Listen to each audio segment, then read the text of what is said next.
O tema da palavra hoje é: Deus quer lhe abençoar. Amém?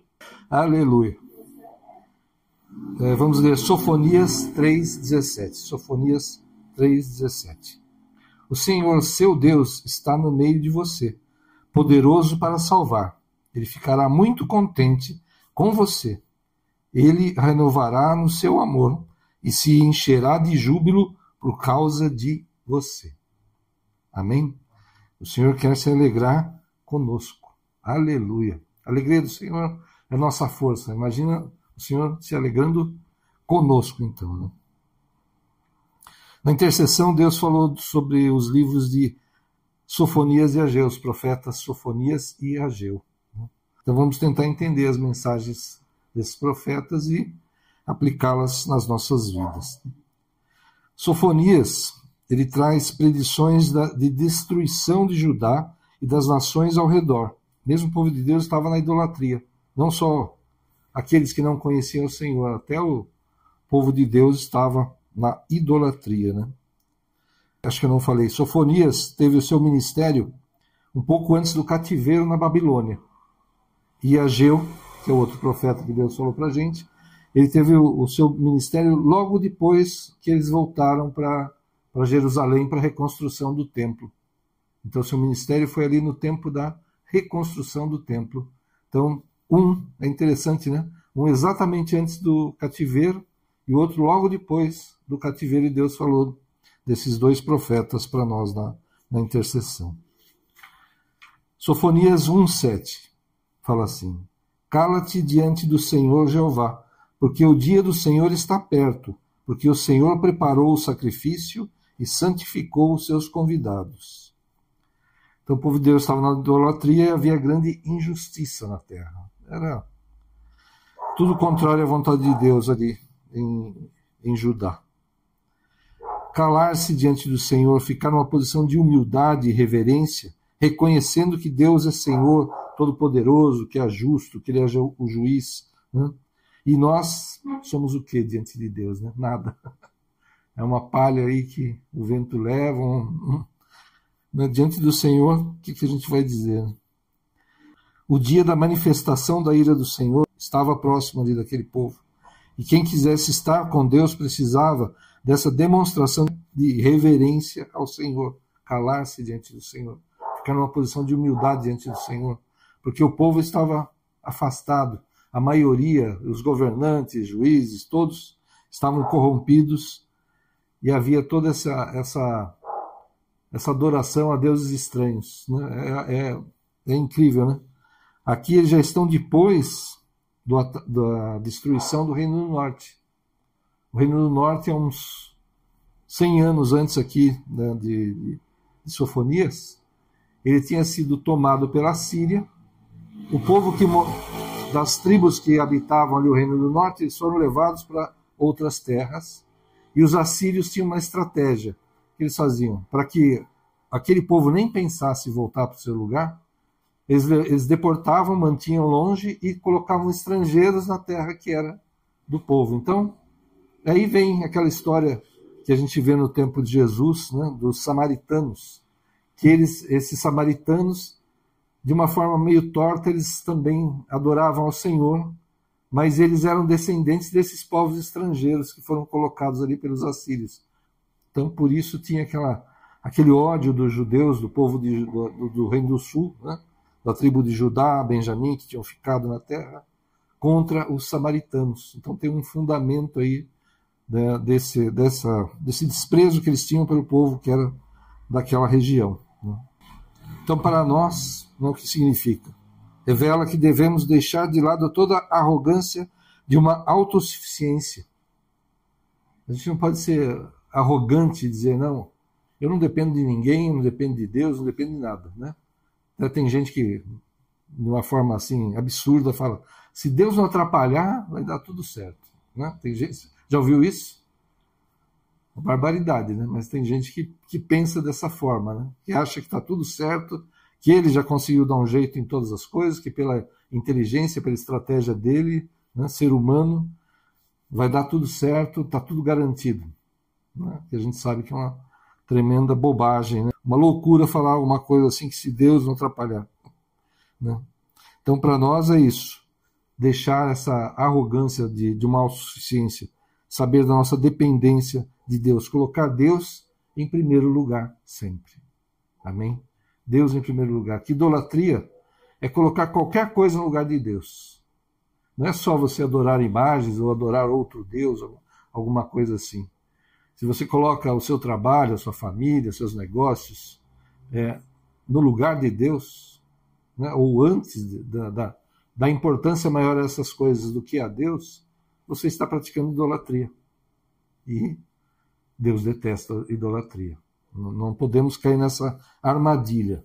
E nós sabemos que Cristo voltará, né? Mas nós não sabemos quando. Será o dia do Senhor, né?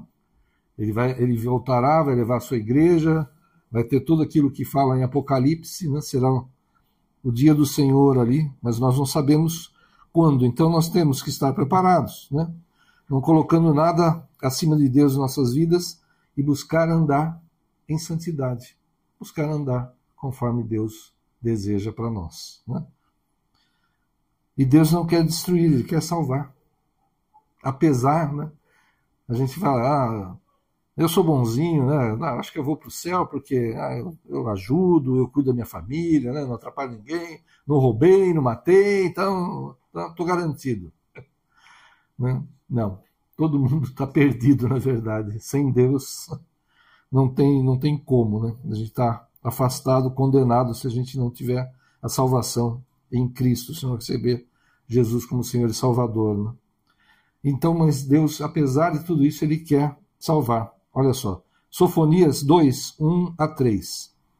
Reúna-se e concentre-se, ó nação sem pudor, antes que saia o decreto e o dia se vá como a palha, antes que venha sobre você o furor da ira do Senhor. Sim, antes que venha sobre você o dia da ira do Senhor.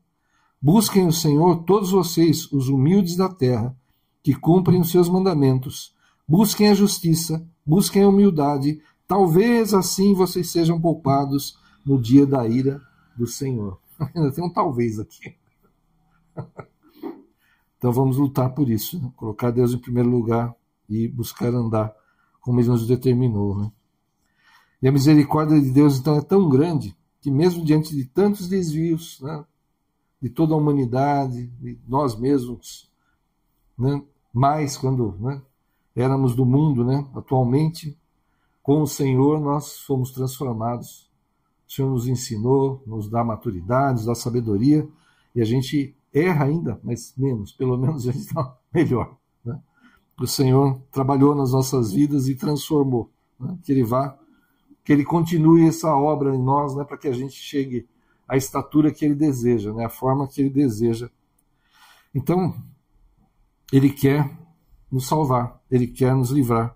O Senhor quer poupar o seu povo, e nesses livros Ele fala de um remanescente que será salvo, né? Então, haverá sim um povo salvo, que nós possamos estar, que sejamos contados, né, entre esse povo, né, em nome de Jesus, né, que o Senhor tenha, na sua misericórdia, nos conduza até esse dia, né, para que possamos estar com Ele. Então, se nós nos arrependermos dos nossos pecados, receberemos o perdão, o livramento nesse tempo e estaremos com o Senhor na eternidade. Amém? Então, se a gente erra, é aquela coisa, a gente sempre fala. Enquanto estivermos na carne, enquanto estivermos por aqui, é inevitável. A gente vai pecar, a gente vai errar, vamos cair, né? Mas se nós nos arrependermos verdadeiramente, sinceramente, pedimos perdão ao Senhor, Ele nos perdoa, nos levanta e a gente continua caminhando com Ele. E um dia, em nome de Jesus, nós, nossas casas, estaremos com o Senhor na eternidade. Amém? Sofonias 3, 15 a 17 fala assim: O Senhor retirou as sentenças que eram contra você e afastou os seus inimigos.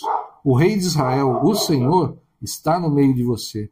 Você não precisa mais temer nenhum mal, né? Não precisa temer nenhum mal. Abertura do culto, né? Aleluia. O Senhor confirmando. Naquele dia se dirá a Jerusalém: Não tenha medo, ó Sião. Não desfaleçam as suas mãos. O Senhor, seu Deus, está no meio de você. poderoso para salvar. Ele ficará muito contente com você. Ele a renovará no seu amor, se encherá de júbilo por causa de você. O desejo de Deus é estar conosco, alegrar-se conosco. Amém? Que a gente, às vezes eu fico comparando, né? Como filhos pequenos, né? Você tem o seu filho, né? Os seus filhos, e você trabalha. Quando você chega em casa, né? Talvez cansado, talvez nervoso pelas coisas que aconteceram no dia, mas quando os filhos são pequenininhos, que vêm brincar com você, que vêm naquela inocência, naquela alegria de te ver, esquece tudo, né? É a grande bênção. Então, olha só, Deus quer alegrar-se conosco, que nós estejamos nessa posição, né? De filhos que alegram o Pai. Amém? E essa alegria dele, com certeza, será revertida em maiores bênçãos ainda para as nossas vidas, né? Aleluia. Então, o desejo dele é estar conosco, alegrar-se conosco, renovar nossas forças, derramar sua graça sobre nós, que a gente sabe, não merecemos, né? Mas que ele derrama por amor, não por merecimento, mas apesar dos nossos pecados, ele continua derramando a sua graça, do seu cuidado, do seu zelo para conosco, né? E agora o profeta Ageu. Ele, junto com o profeta Zacarias, atuou para encorajar o povo que voltou do cativeiro na Babilônia a terminar a reconstrução do templo em Jerusalém. Por que terminar? O povo foi autorizado a voltar a Jerusalém para reconstruir o templo. E eles voltaram, eles começaram, levantaram o altar, começaram a fazer sacrifício ao Senhor, lançaram os alicerces do templo, mas veio a oposição, os ataques, as ameaças do povo em redor, que não queria, lógico que o povo de Deus estivesse forte novamente, queriam subjugar o povo. Mas eles, infelizmente, ficaram paralisados com isso.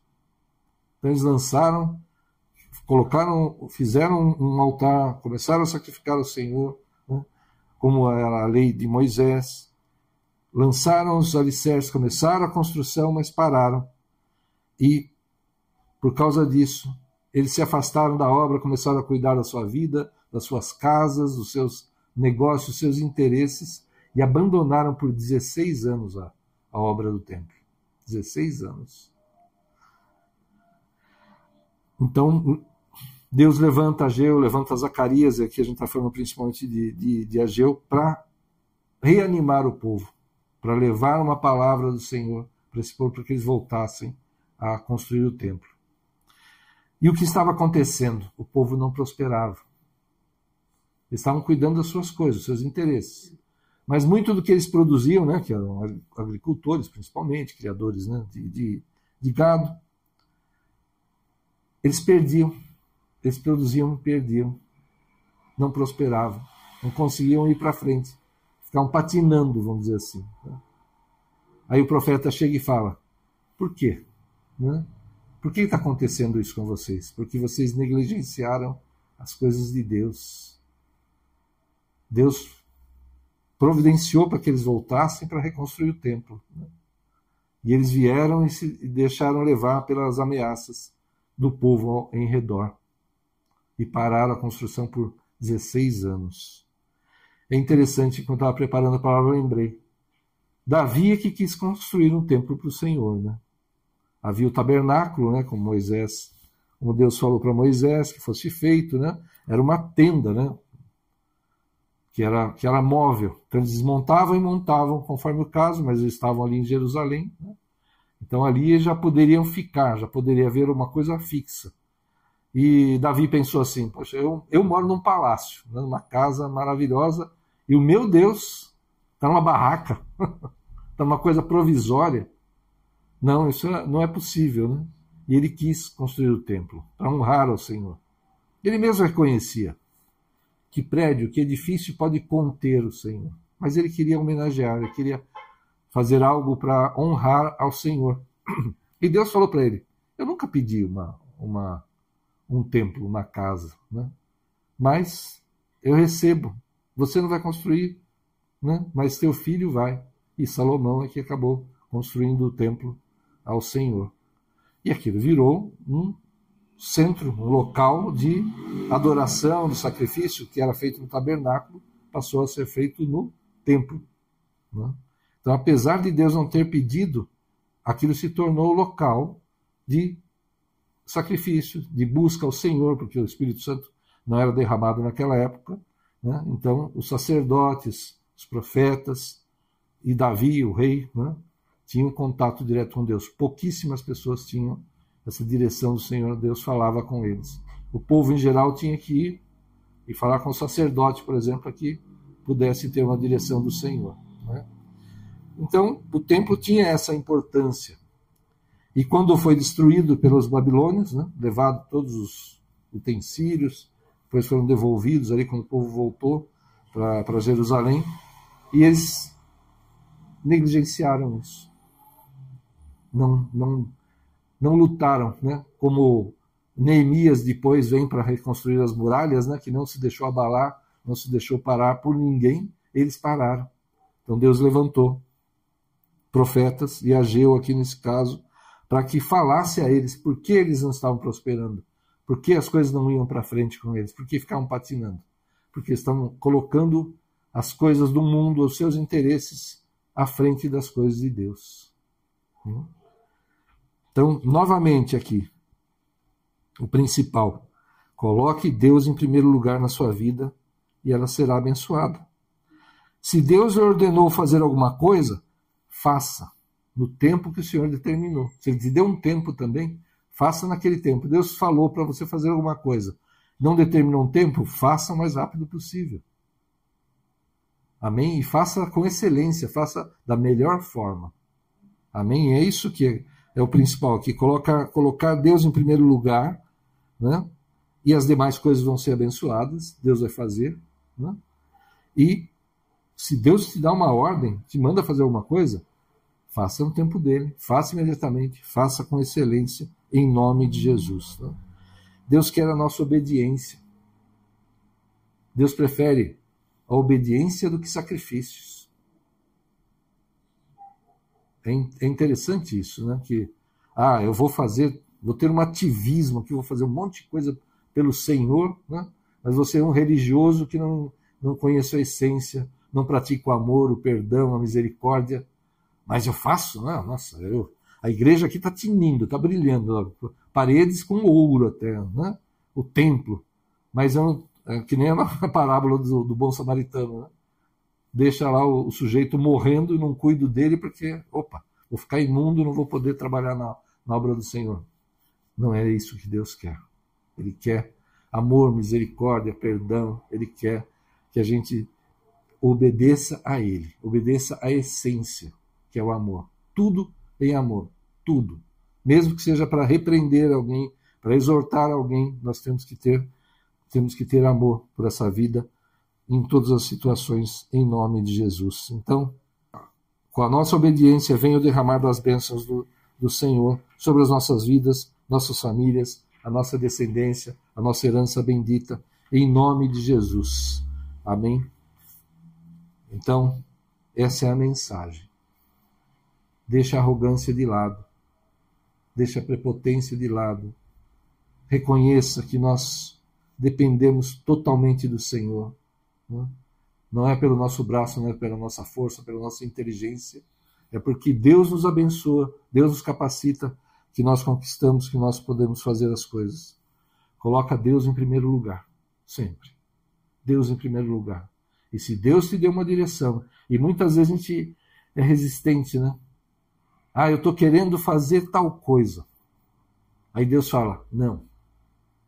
Aí você dá um tempinho e tenta um desvio aqui e fala, Senhor, desse jeito então. Não. Mais uma vez, vai lá. E Deus fala, não. Não. Deus está falando que não, é não. Ou se Deus fala, se prepara para tal coisa, para tal evento.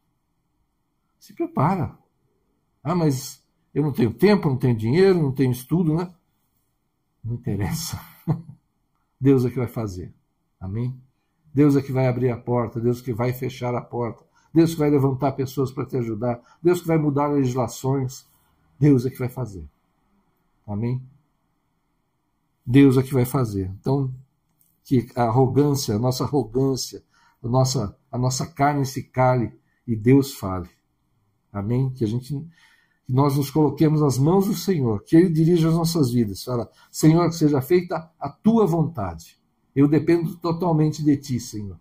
E eu quero ser conforme a tua vontade. Então, usa a minha vida, me dá sabedoria, guia os meus passos, meu Senhor, para que eu não me desvie nem para a direita nem para a esquerda, em nome de Jesus. Eu quero ter o Senhor como principal na minha vida. E eu sei que assim, a minha família, a minha casa, os meus negócios, tudo que eu tenho, o meu ministério, será abençoado. Amém? Em nome de Jesus. Aleluia. Vamos orar. Senhor, em nome de Jesus, nos dá a mesma sabedoria, Pai. Que caia por terra todo orgulho, toda arrogância, Senhor. Todo sentimento de autossuficiência que é tão falso, Pai, tão destrutivo. Tira de nós mesmo, Senhor. Que nunca esqueçamos que só o Senhor é Deus, que todo o poder está nas tuas mãos, que apesar de não merecermos, o Senhor nos abençoa. Apesar dos desvios, dos erros, Senhor, quando nos arrependemos, o Senhor nos perdoa e o Senhor fica conosco. Que possamos alegrar a Ti, Senhor, com as nossas atitudes, com as nossas vidas, Senhor, com as nossas ações e reações, com as nossas palavras, Senhor. Toca mesmo os nossos lábios com a brasa do altar, purifica-nos, Senhor. Em nome de Jesus, e sempre, Pai, sempre, queremos fazer e ser conforme a Tua vontade, ser sal da terra e luz do mundo conforme a Tua vontade, Pai. Testemunhar de Ti, opera mesmo, Senhor, na vida, nas nossas vidas, nas nossas famílias, em toda a Tua igreja, Pai, para que tenhamos mais testemunhos ainda, Senhor, do Teu favor, da Tua graça, para falar a muitos, Senhor, para levar essa palavra, Senhor, de resgate, de salvação, Senhor, através dos testemunhos do Teu favor, da Tua graça, Senhor. Oh, Senhor, em nome de Jesus, nós reconhecemos, Pai, a nossa total dependência de Ti. Reconhecemos que só o Senhor é Deus, que o Senhor está acima de todas as coisas, Senhor. Em nome de Jesus, e clamamos a Ti o Teu perdão e o derramar mesmo da Tua graça, das Tuas bênçãos, Senhor, em nome de Jesus. E nós declaramos e tomamos posse que nós e nossas casas Te servimos, Senhor. Nós profetizamos a Tua palavra, que diz, crê no Senhor Jesus, será salvo tu e a tua casa. Sim, tomamos posse dessa palavra, Senhor, que no Teu tempo e da Tua forma, os nossos queridos, todos aqueles por quem clamamos, aqueles que se afastarem, aqueles que ainda não Te conhecem, virão para Ti, Senhor, estarão contigo, em nome de Jesus. Usa as nossas vidas, Senhor, para isso também, Senhor. Nos dá essa alegria, Pai, de participar, Senhor, do Teu agir, do Teu mover, sermos mesmo representantes do Teu reino nessa terra, Senhor. Que sejamos os profetas desses tempos, Senhor. Oh, Pai, levando a Tua palavra, levando resgate, levando salvação, levantando o caído, Senhor. Oh, Pai, restaurando vidas, Pai, diante, oh, Senhor, de Ti, e para a honra e para a glória do Teu nome. Vai debaixo dessa unção de viver as bênçãos do Senhor pela obediência, por saber que Deus é Deus. Deus é o Rei Supremo, excelso, que está acima de todas as coisas. Vai debaixo dessa unção para viver a vontade do Senhor, que é boa, perfeita e agradável. Vai em nome do Pai, do Filho e do Espírito Santo de Deus. Amém. Que Deus abençoe a todos. Aleluia. Glória a Deus.